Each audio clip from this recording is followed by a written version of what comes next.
আওয়াজ করে সবাই বলো, কেউ বাকি থাকবে না, বলো এক উম্মাহ।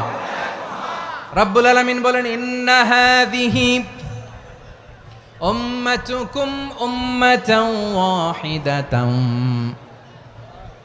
ইন্না হাযিহি উম্মাতুকুম উম্মাতান ওয়াহিদাতান ফাআনা রাব্বুকুম ফা'বুদুন। নিশ্চয়ই তোমাদের এই উম্মাহ হচ্ছে এক উম্মাহ, উম্মাতান ওয়াহিদা, এক উম্মাহ। আমি তোমাদের এক রব, আমি এক আল্লাহর ইবাদত করো, আমি ছাড়া কারো ইবাদত করো না। আদেশটা কার?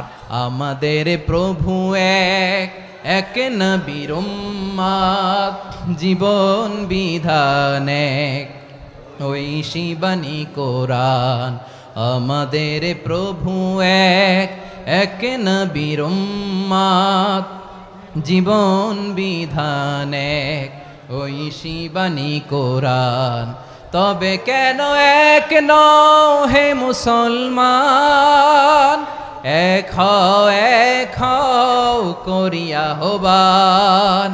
বাইতুল্লাহ এক, আওয়াজ করে বলো আমাদের বাইতুল্লাহ কয়টা? বাইতুল্লাহ এক, মদিনা শরীফ এক, উহুদ পাহাড় এক, বদরের মাঠে একটা তো জীবন আর মরণ যে একটাই, এক সাথে মিলে মিশে একটাই প্রাণ। তবে কেন এক নও হে মুসলমান, এক হও করিয়া হবান। সবাই মিলে আমাদের প্রভু এক,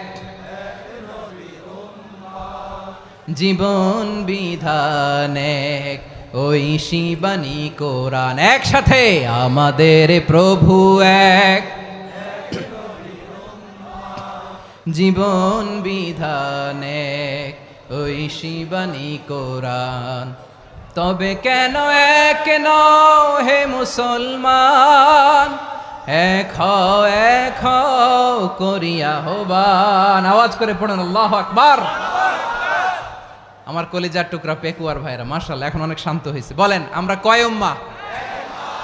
এই যে শাহাদাত সাব্বাবা আঙ্গুলি উপরের দিকে উঁচু করে আওয়াজ করে বলো আমরা কয় উম্মাহ?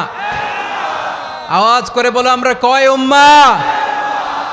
মাশাআল্লাহ আমরা এক উম্মাহ, এক উম্মাহ আমরা। খবরদার, গোটা বিশ্ব আমাদের এই আঙ্গুলি দেখেছে, আমরা এক উম্মাহ।